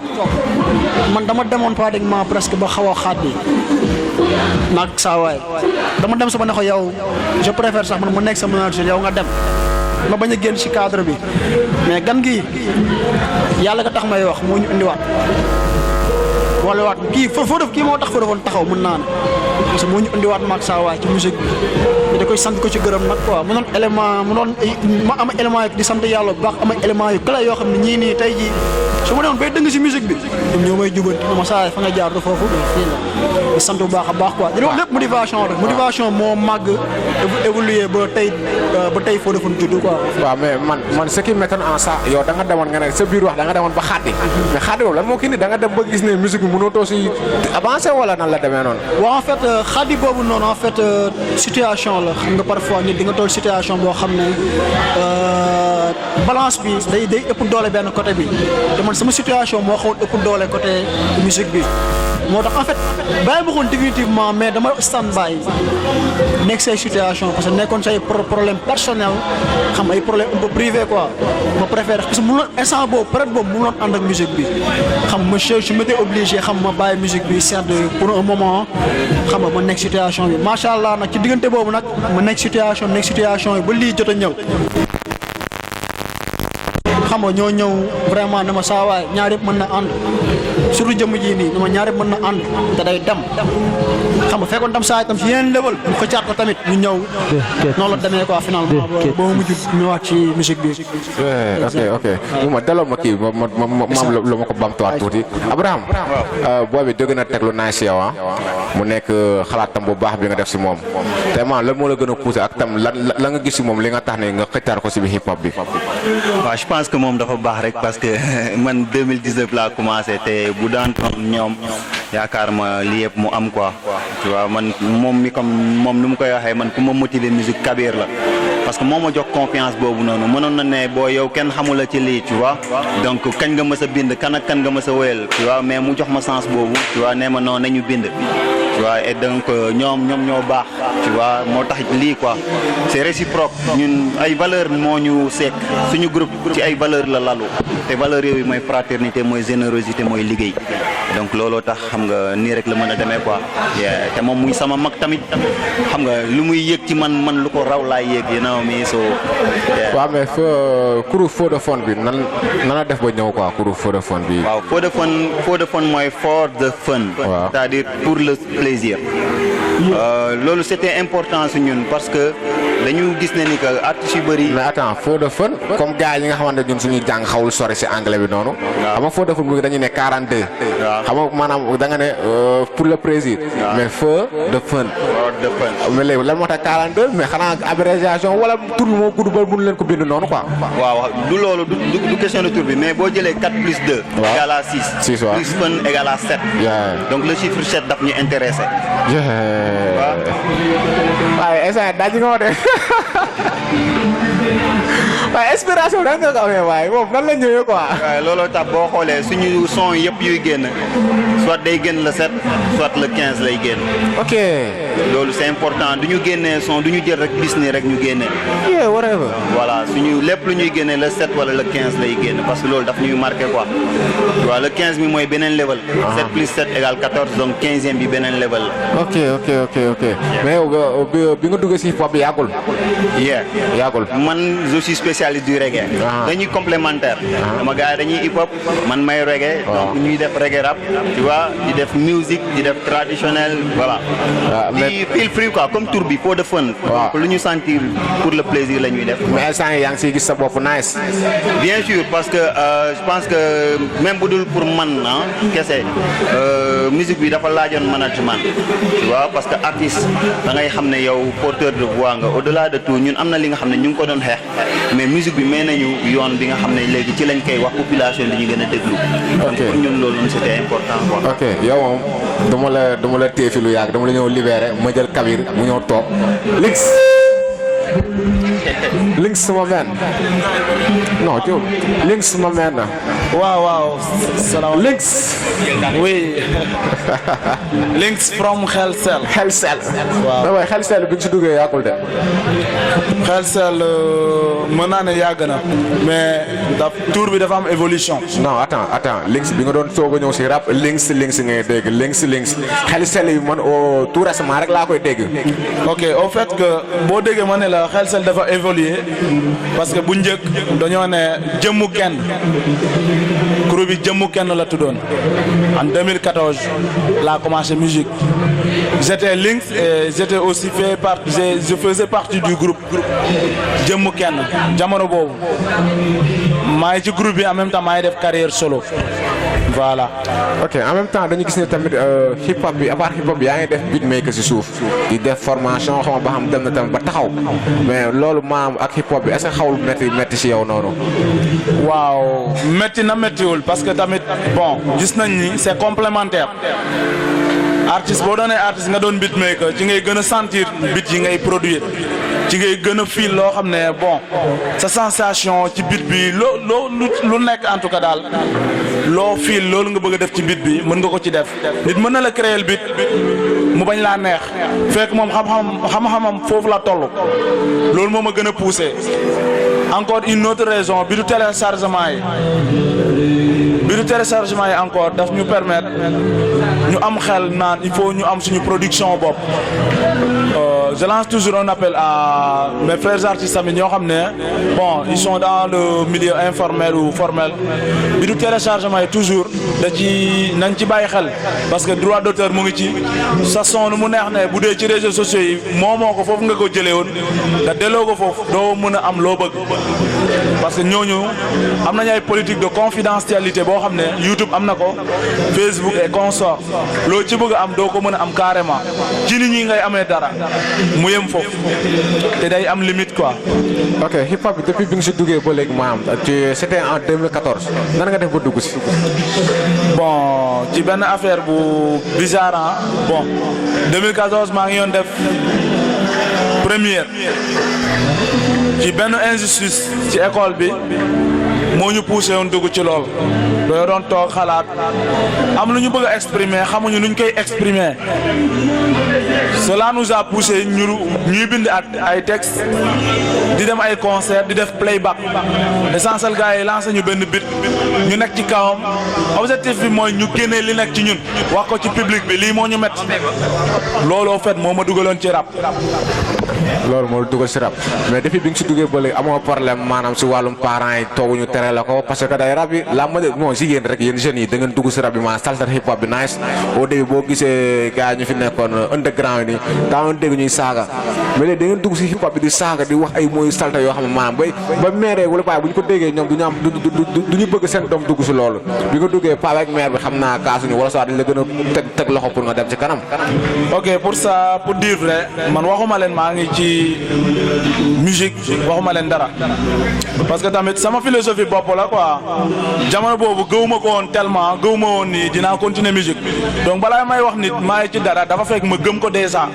vous voyez un peu bi ma demee ba xam ni carrément gëm naa ko ñemewuma leen wax loolu parce que ils sont tellement religieux sama pap ki may nuyu de passage xam naa ni il serait tout prêt pour accompagner ma dans n'importe quoi que je serai parce que je suis son fils mais boo gisee waxuma ko tamit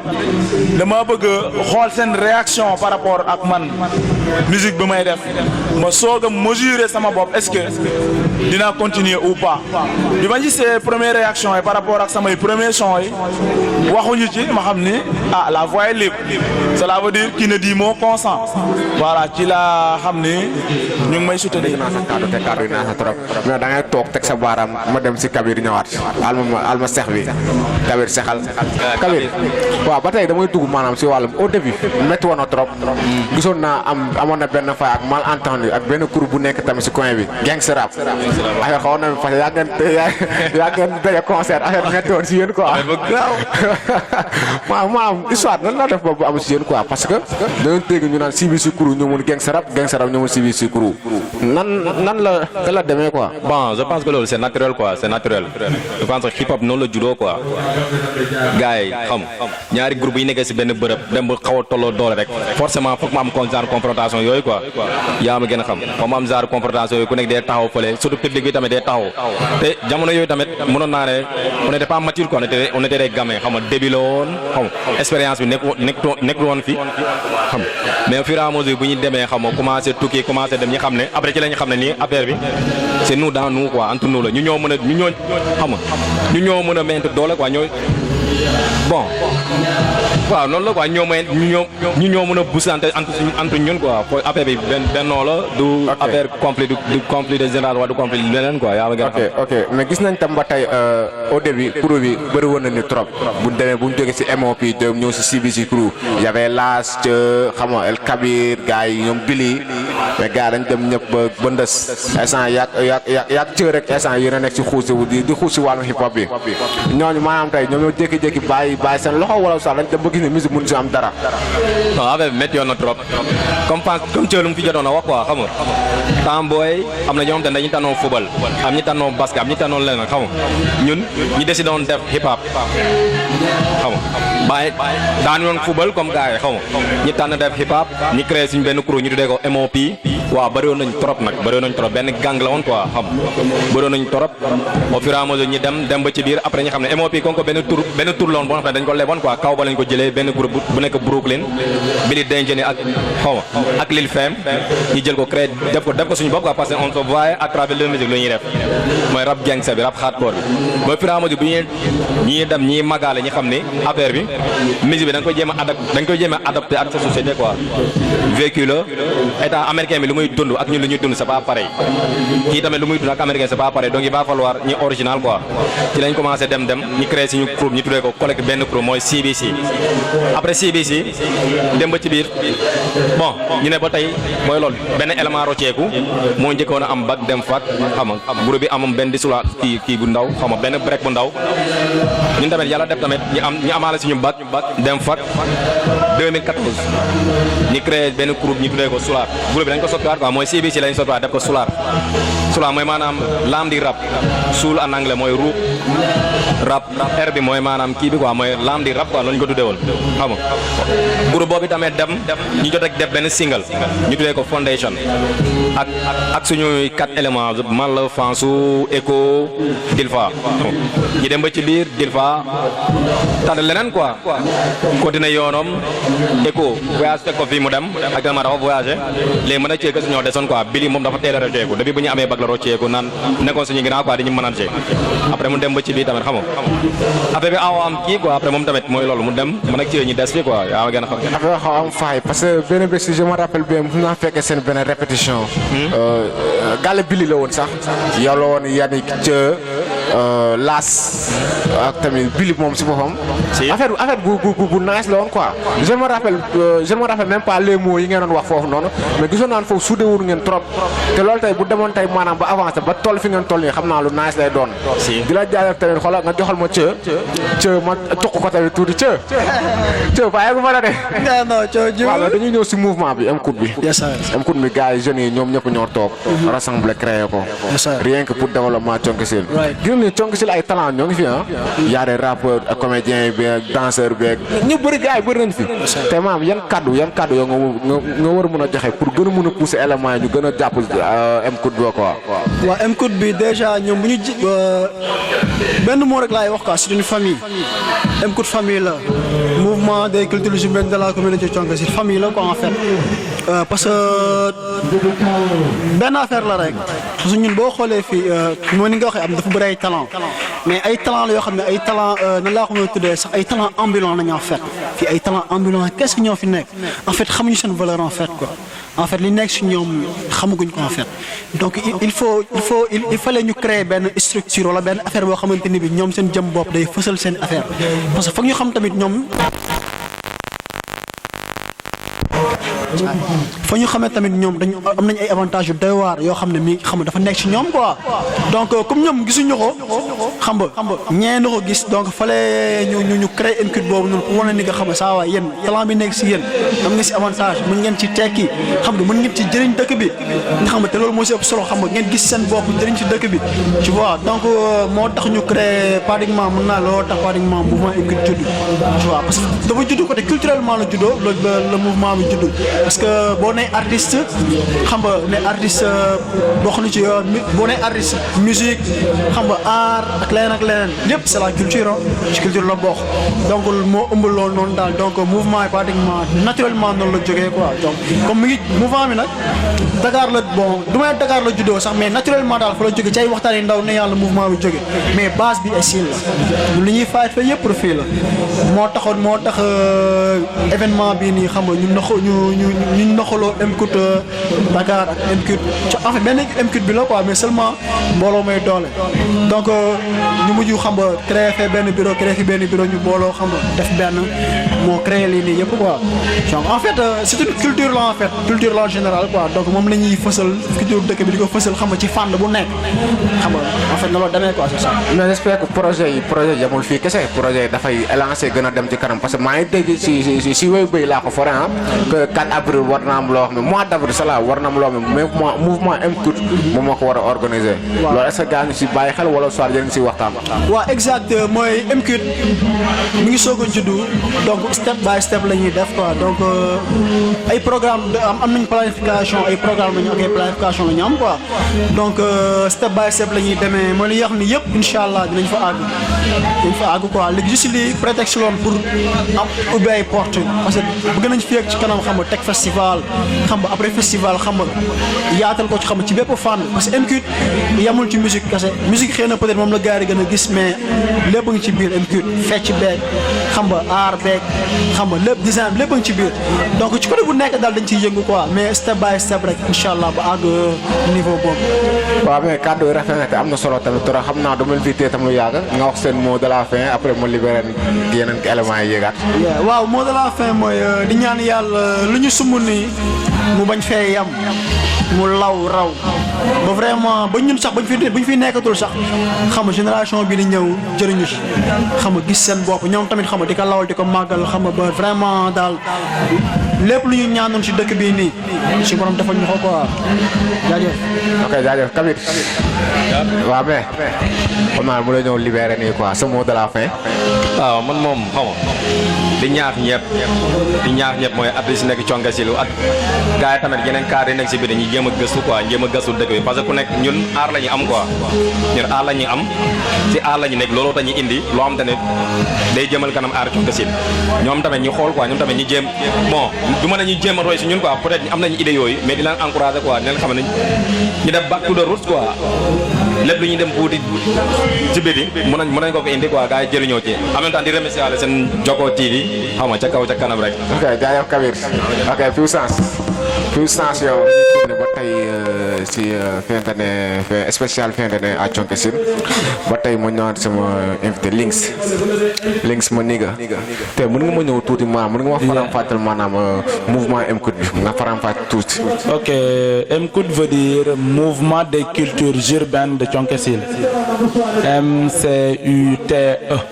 loolu mooy MCUT. ah loolu mooy MCUT. mouvement des cultures urbaines de Thionck Essyl. loolu lan moo tax yéen ngeen créé ko lan moo tax maanaam il s'est venu wala seen grand ñoo jege toog ne booy war ngeen mën a def lii wala du genre nan. bon création MCUT mën naa la ne c'est venu naturellement parce que kenn mënu la wax kii moo andi idée bi kii moo andi idée bi daa fekk loo xam ne ku nekk mu ngi ci yow déjà sentir nga ni lii mën na am ci benn réunion ni ci lañ ko sentir bon des gens disent ok la la ñuy proposer nuñ koy tuddee donc tour bi c'est juste une nan laa koy préface la mais li ci des mooy fond bi ñëpp a ko sentir moo tax ñu teg ko juste pour gën a mobiliser artistes fi nekk que ça soit artiste peintre chanteur musicien beatmaker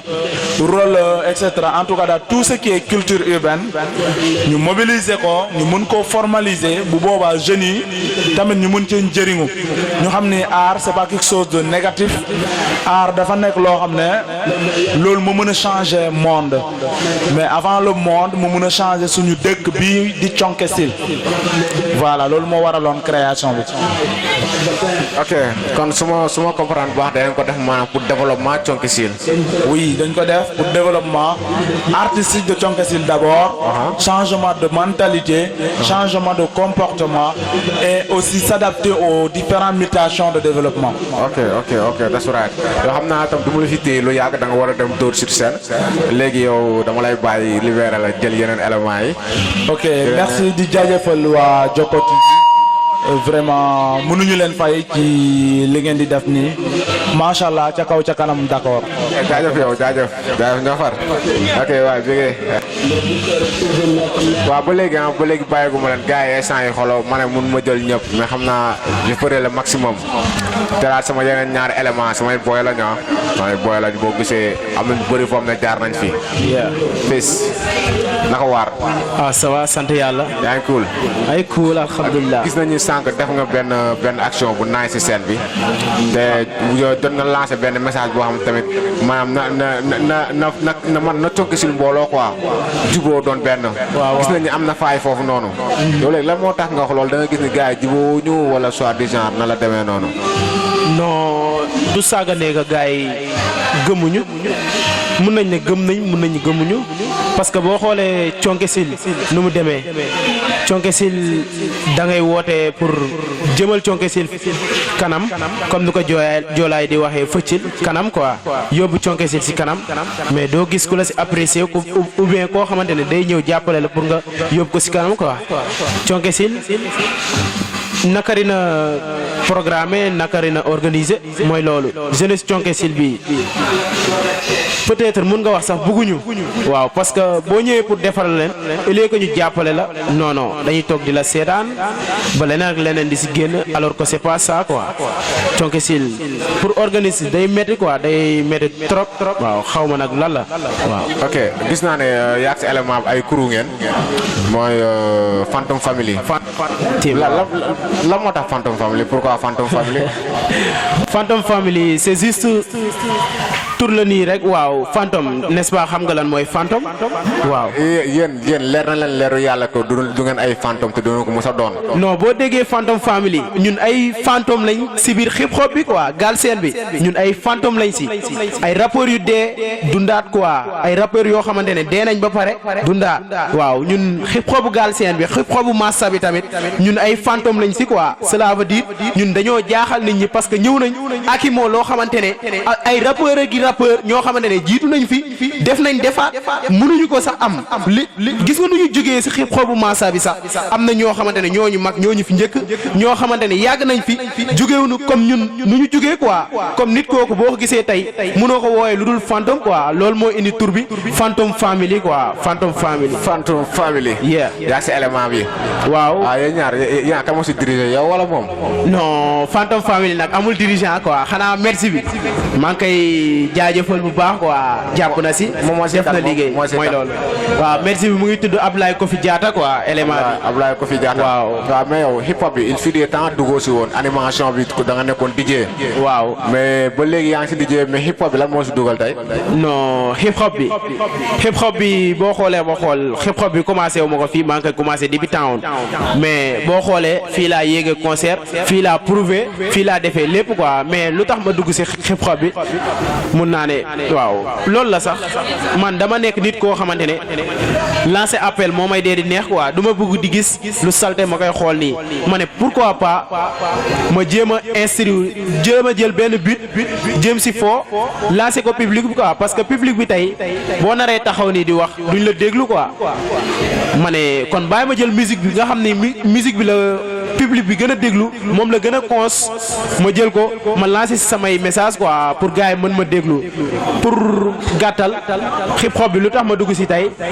yéen ñi teg leen si yoon xam nga defar population bi defar loolu ak loolu moo tax tey ma dugg si hip hop bi quoi. man foo dama lay dagg de parce que yéen la majeure part de vous les jeunes rappeurs ñoom dañu si dugg ñu pour yee wala soir pour sensibiliser mais dañu dugg pour ut buzz maanaam pour maanaam buñ déggee sur scène xam nga wóoy yaa gën a xaw gars gars yi xaw a naan wéy diwa ñu ne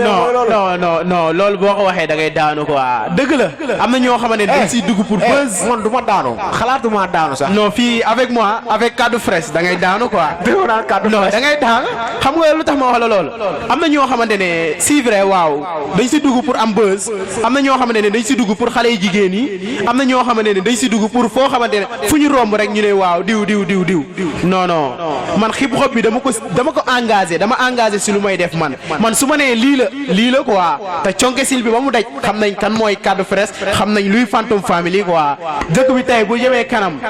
non mun naa wax ñun si lañ bokk quoi tey. ok léegi yow dama lay bàyyi tuuti yow nga joxal ma kaddu bi si élément bi fis. yaa waaw mais lan moo waral lii sax lii. non lii gis nga rek ba dañuy wane aada dañuy war a cosaan Joola quoi. cosaan Joola. yow est-ce que Joola nga sax yow. man du ma Joola sama yaay mooy Joola sama papa Njaago la. yeah right gis nañu yaak sawaay yéen a nekk si kii bi si groupe bi yow tey bi nga demee ba dugg si maa mosoo si am jàppal baay yéen ñaar parce que yéen ñaar ku leen gis ay jeunes ngeen ay boy ngeen forcément dina am benn faay xam ne du ngeen fa déggoo quoi est-ce que loolu mos na am seen diggante yéen ñaar. non si mos na am dañuy waxante dëgg moom rapport moom wax dëgg fa yàlla wax dëgg moo ñu fi indi quoi gis nga man ak moom groupe la ñu am quoi si yeneen booy nekkuñu fi ay Zarking al amoon na benn booy bu newoon fii ku bees ñu koy Kirikou quoi Kirikou de passage moom après daa mujj dem ni parce que daa jàpp quoi ñun man ak moom si ñuy bind texte si ñu tegoo si benn bit nii jàpp benn bit ñaan si lii la ñuy job dañ ci xam nga dañuy defante quoi xam nga day am foofu ay problème yoo xam dañ nga siy coow ba suñu manager sax day mujj déconné quoi xam nga déconné tàng si kaw xaat xam nga mu kaas quoi mu ne nii li ngeen def nii du noonu da ngeen di juboo ngeen jàpp benn point ngeen mun a job quoi sinon kii su jàppee li kii jàpp li du mën a dem quoi xam nga affaire noonu la fa taal. yow depuis bi nga ñëwee fii nga commencé hip hop bi nga ñëwee conk. waaw man moo ñëwee fii conk la commencé hip hop. donc yow bi nga nekkoon Dakar loolu daanoo ko dund parce que Dakar dégg naa affaire kii rek nga fa doon def yaa ma gën a xam du ma wax sax kàddu mais xam naa ne moom hip hop bi nga ñëwee fii xam naa ni bi nga si duggee mbir moo la si dugal soit nit moo la si dugal wala nga gis nit ki mu koy def mu neex la nga ne man dama war a bind wala soit dañ lay bind ay textes yi ngay dóor. non bu ma nekkee Dakar daanu moon hip hop damay déglu rap seen rappeurs yi may dégg li ñuy dóoree mu neex ma xam nga may toog tam di wëndu seen son yi rappeurs yi mag yi yaa ma gën a nëw may wëndu seen son yi may puugar xam nga may naa ni non son bi neex na léegi bu ma ñëwee fii conk am na benn groupe récemment bu nekk Gafanta quoi gën si rap ay ñoom taawul bi ASD yaa ma gën a ay ñoom maafu bëriwoon nañ foofu quoi léegi ñoom laa toogal may dégg li ngeen rabee mu neex ma quoi xam nga mu dugg ma ñu am benn événement anniversaire quoi bi ñu amoon fii Sereps léegi bi nga ko dóoree si anniversaire bi mu gis ni ñuy dóoree neex na ma at bu si tegu ma ne non konoon foog mu dugg si game bi quoi moo jéem a xool ni ñuy bindee texte mais wax dëgg fa yàlla mais mooy doog a commencé mu xaw moo si ni ñuy bindee texte mais dañ ma doon expliquer tamit rek. waaw mais parce que gis nañu yéen comme étant tey saa tàng na tàng boo xamante ni tey amaana mën na bind texte mais dafa war a dem say grand comme ay gangster rap ñu corriger ko mais dafay bañ day ne moom pourquoi ñu nit di ko corriger te moom mën na lu muy def mais loolu est-ce que yoon la wala du yoon parce que boo bindee texte en tant que booy war nga dem si grand boo xam ne si yàgg na si hip hop bi nga ne ko bàyyi correctionnel moo corriger la ma lii moo jéem a xam fan laa teg sama tànk. non si loolu da dee am sa si ñun sax man mii je te le jure man des fois damay bind texte fu ma bindee texte balaa texte ki beneen gain di ko dégg sama manager bi moo koy njëkk a dégg quoi dama koy woo si peek ma laakat si néeg bi teg bit bi xam nga ma dóor bu naay sax mu ne ma naay sax mais dama koy naan nii mais bàyyi ma dem xam nga bàyyi ma dem toog ak ay grand quoi ayam kibaaki bu nekkee daawul bi mi ngi fa parce que moom temps na lay nekk quoi ay mais kibaaki laay gën di toog ak benn gain di koy abale ñooñu laay toogal xam nga ma dóor sama texte bu naay sax dañ may naan naay na mais bu naay sax dañ may naan noo génne léegi lii nga teg si lii quoi boo defee ni di nga si képp di nga si tegu quoi di nga tegu si bit bi quoi xam nga loolu quoi. ok ba xam naa dama leen ñëw libéré nii baay parce que xam naa ne seen sonn ngeen te préparation métti woon na du genre amuñu temps mais dama la jox nga wax benn kaddu nga jox ma benn kaddu moom mooy dugg quoi parce que xam naa c'est vraiment tàngee sans yi nii. mais lu ma am lu may wax maa ngi dégg sànq rek posé si question des fois boo bindee test mun nga dem say grand ñu xoolal la ko xam nga. mooy non xamoon naan loolu di nga si ñëw xawoon naa ne di nga si ñëw. mais non foog ma ñëw si foog ma leeral ko mu leer nañu quoi gis nga nit ki waroo xeeb bul xeeb quoi gis nga man su ma bindee xam ne lii bind naa des fois damay douter quoi du ma si nekk à 100% foog ma dem jege benn siga ou bien benn médecin ou bien mu jaral ma sax man ma génn ma dem ba samay grand ñoo xamante ne ñoo ma si jiitu ñu jéem ma xoolal quoi gis nga tey loolu moo tax ma egg fii ma egg gis nga nit boo du rus da ngay teel a dem mais boo nekkee si li nga nekk nga dugal si kersa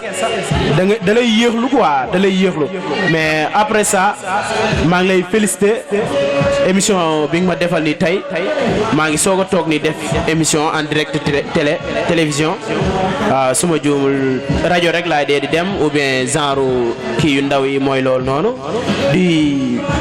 féliciter tamit monsieur le maire bi nga xam ne tey teewlu na si fête bi joxe na discours boo xamante ne gars yi dégg nañ ko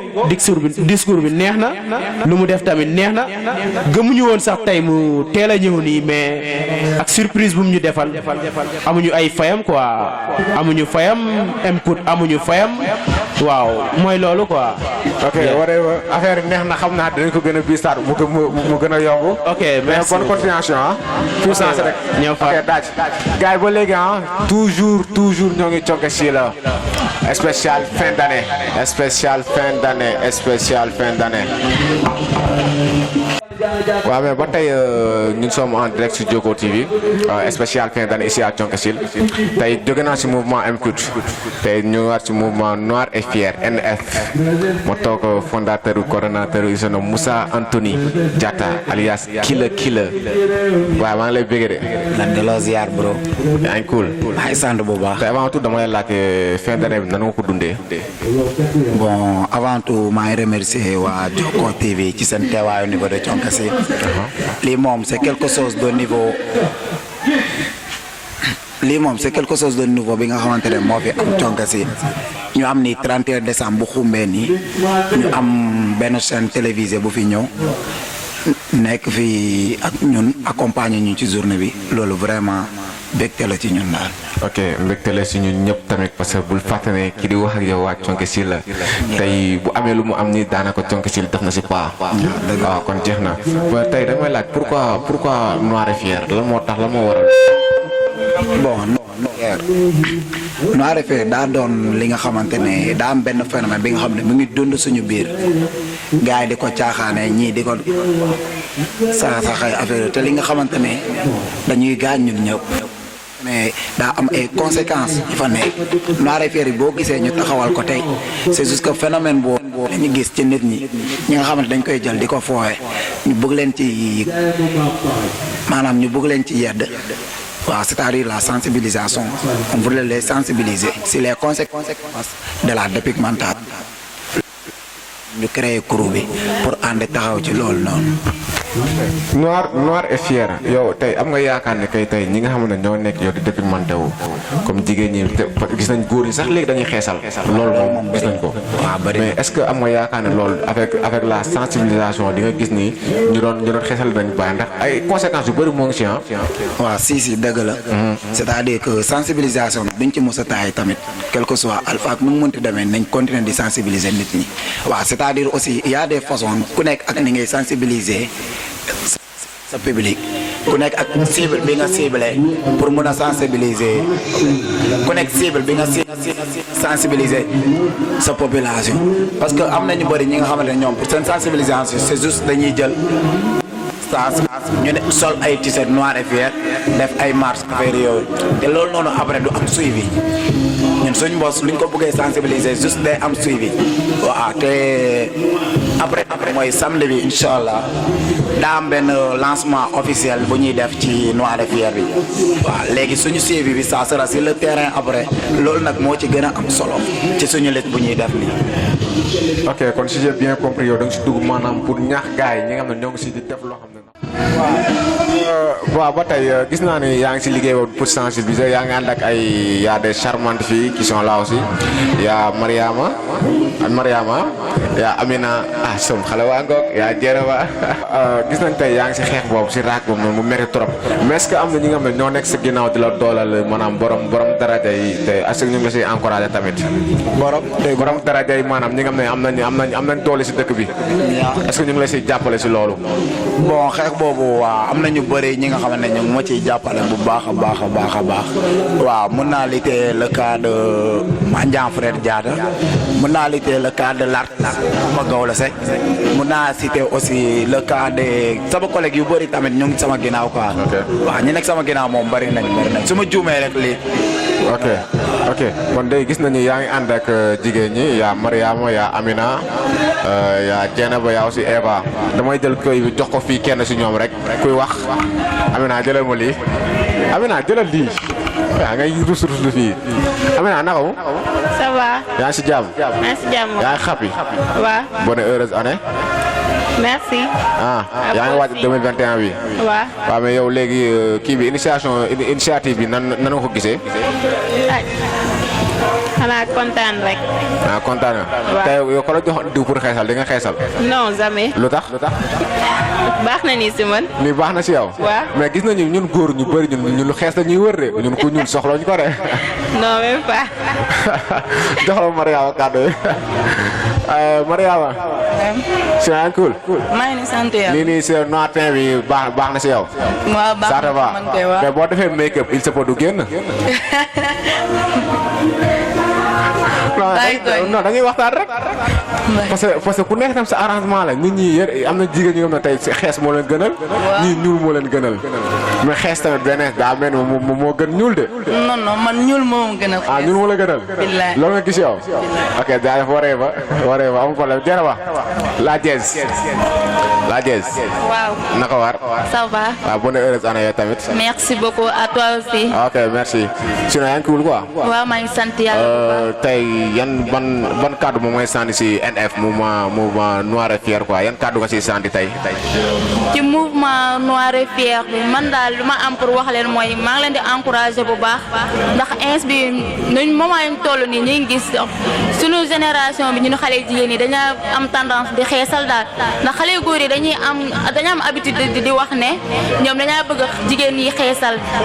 man mii sax des fois damay romb. non yaa ngi sànni xeer de. non du question de sànni xeer dëgg la. parce que man mii sax damay romb ci tali bi dañu mel yow ñuul nga de doo xeesal ma non loolu baaxul xeesal yàlla tere gis naa ay maire yi nga xamante ne Dakar mooy loolu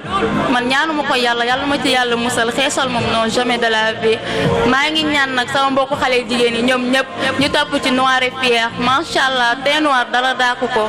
merci beaucoup Badou. ok jaajëf Eva Ngo. waaw Badou. naka war. ça va. yaa ngi si jàmm. sant yàlla ju wér. say kàddu si mouvement NF bi.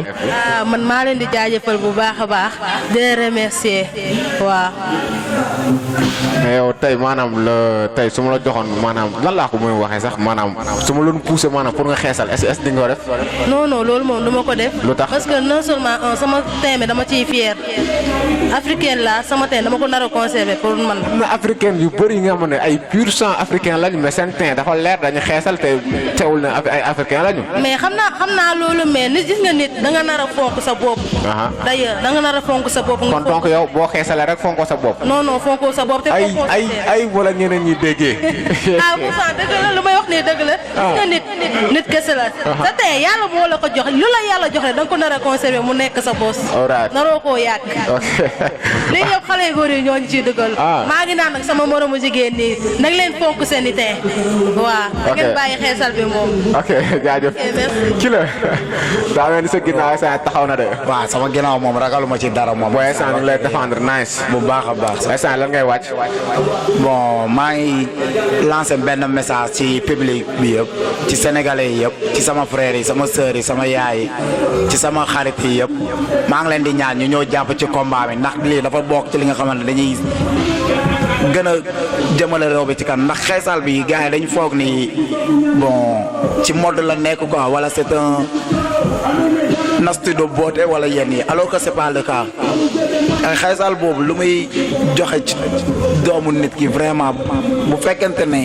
gars yi teelu ñu la jël en charge bu la feebar bi dalee bu la nattoo ba feebar bi dal la buñ la teelu jël en charge yàlla baal mais ci dee ngay mujjee wax dëgg yàlla ndax am na ay maladies yi nga xamante ne kenn mënatoo ko faj ci xeesal bi waaw mais yow gis nañu boobu ba léegi yaa ngi def bon ay lancement la ñuy gis ay publicité mais est-ce que def nga benn action boo xam ne comme du genre concert wala même sax génnee son wala clip maanaam pour sensibiliser pour gars bu ñu ko gisee ñu ne booy bi kat jóg na pour fight dépigmentation bi. yaa bro ci loolu lañ nekk nii sax parce que nii ngay wax ginnaaw suba samedi bi dañoo am benn kii programme sur la lutte contre la dépigmentation de la peau jour boobu mooy nekk suñu lancement officiel parce que ñun ñu ngi soog a door ci lii nii bon yàgg nañ di ko dawal ci réseaux sociaux yi et autres pour sensibiliser les gens mais dañoo gis ni loolu doyul kon dañoo war a boole suñu doolee ñun ñëpp gars yi ñëpp ñëw jàpp si pour ñu mën a xeex bi gën a jëm kanam daal. kon gars ñoo ko déggandoo gars dañuy ne ñun góor ñoo a tendance de dire que bu xees bi moom a gënal bu ñuul bi parce que bu ñuul boo nekkee si biir néeg bu lampe coupé maanaam bu courant coupé doo ko daj loolu la ñuy wax quoi mais daa bu ñuul bi dàq de ki la. bu ñuul bi amul morom la. amul morom waay. boobu naturel lu la jox dépense la kii. mais yow maa leen bëgg di leen shout out. ok bro merci. gars yi li ngeen def seen teewaat naa sa trop. jëf dina ca kaw ca kanam fii seen law yoon. Casa, casa, casa más. Don't get sick, we love we got yo. Sabar di puro, di terwin,